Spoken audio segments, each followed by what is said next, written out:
Bunso? Bunsoy? Kamusta po? Kamusta po ang bunso? Masakit ba ang bakuna?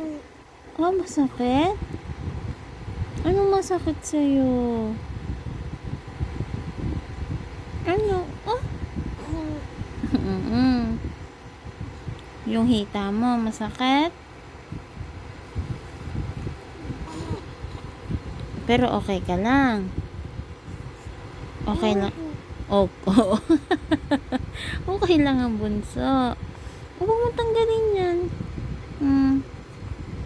Para hindi nalagnatin ang bunso ko. Anong masakit sa'yo?